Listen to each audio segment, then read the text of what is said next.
So now I am going to explain you about how to eliminate useless symbols from a given context-free grammar. So we are discussing this topic, that is simplification of context-free grammar. So in a context-free grammar, if there is any null productions or epsilon production, or if there is any unit production or useless symbol, we need to eliminate all the things, right? So in the previous two videos, you already saw how to eliminate epsilon productions or null production, and also how to eliminate unit production. So in this video, I am going to explain you about how to eliminate all the useless symbols from the given context-free grammar. Okay. So inside a grammar, if there is any useless symbols, then we should eliminate all those useless symbols from the grammar. Okay, so a grammar should consist of many useless symbols, and we need to eliminate all those useless symbols. Okay, so what is useless symbol or what is useful symbol? So what is useful symbol?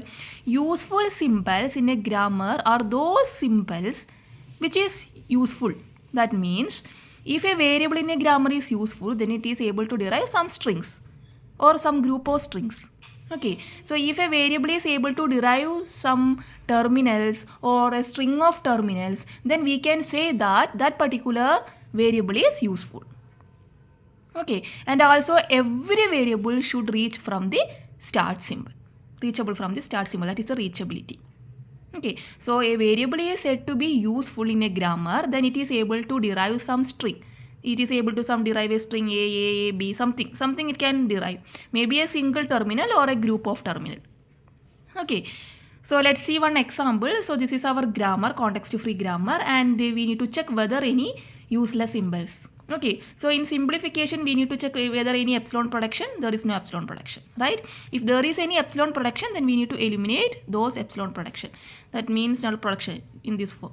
Then if there is any unit production of the form this, then we need to eliminate those unit production also. Here there is no unit production, then you need to eliminate. Here you can see one unit production. Okay, so we need to eliminate that also. So in this video I am going to explain you about how to eliminate useless symbols, and these things you already saw in the previous videos.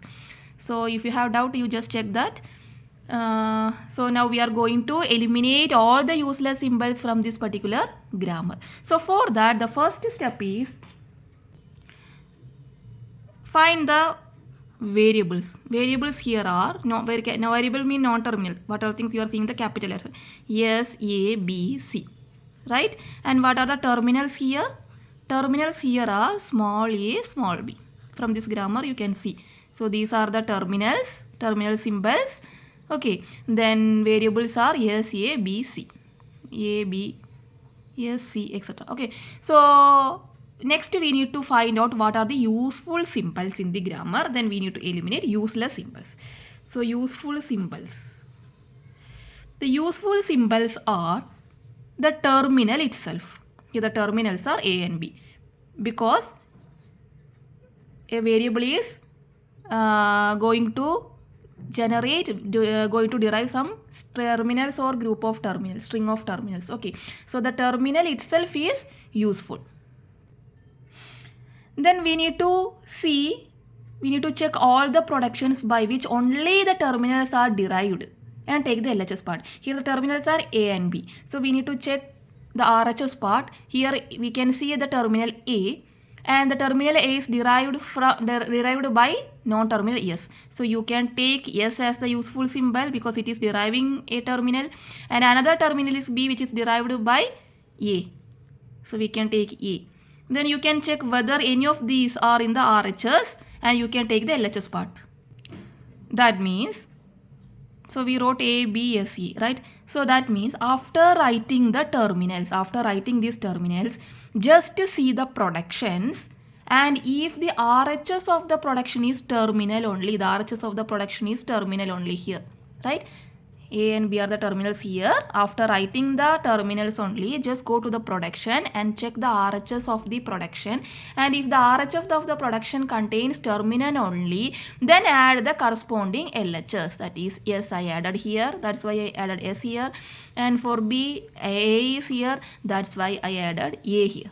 Okay, so whatever symbols have been useful till now, just use those symbols and see if any RHS of the production is made up of only these symbols. Okay, here A is derived from S and B is derived from A. And are you able to see S and A in the RHS? Only S and A? No. Right? So, these are the only useful symbols in this particular grammar. Okay, so whatever the symbols have been useful till now, you just use those symbols and see if any RHS of the production is made up of only these symbols, that is A, B, S, A, which means that the RHS of the production is made up of A, B, S, A. Okay, since we already know that these A, B, S, A are useful, then the LHS will also be useful. Since A is useful means LHS is useful. Since B is useful, LHS is useful. Okay, then in the RHS you are not able to see S and A. Okay, so we can say only these are useful symbols in the grammar. Now we take these two production. So take this production B. So these are useful productions, right? Useful symbols. Then take these two production. B gives AB bar C, C gives AC bar B. Okay, here the RHS is B, C, right? A is already useful, that we already got. B, C, right? The RHS is B, C. Here also C and B. These are not useful because the useful symbols are A, B, S and A. Here the RHS is B and C. Okay, that means B and C are not useful. Okay, so the useless symbols here are B and C. Okay, so just see, since B and C are useless, then you can't take this production since B is here. So you can't take S gives AB. Okay, and this also B and C are useful, not useful. So you can't take A gives BC. So the only production here is S gives A and A gives B. Right? So these are the production we are having now after eliminating the useless symbols.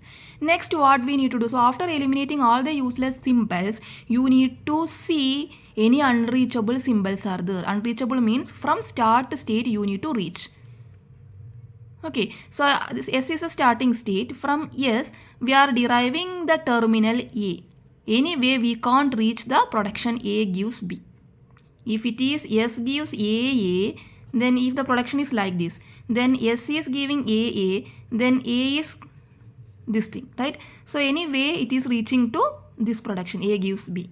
But here, S is deriving a terminal only. Anyway, we can't reach this production. Okay, so that means this is also not useful. So the only production here is S gives A. Even though there are a lot of productions here, after eliminating all the useless symbols and the unreachable symbol, then the final context-free grammar consists of this symbol only.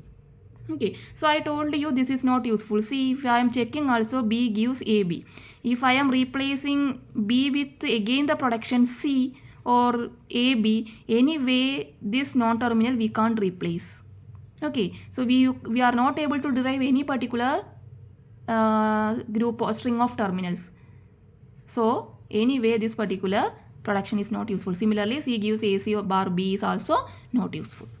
Okay, so in order to check whether a symbol is useful or not, first you need to write all the variables in the grammar, then terminals in the grammar, then you need to write all the useful symbols in the grammar.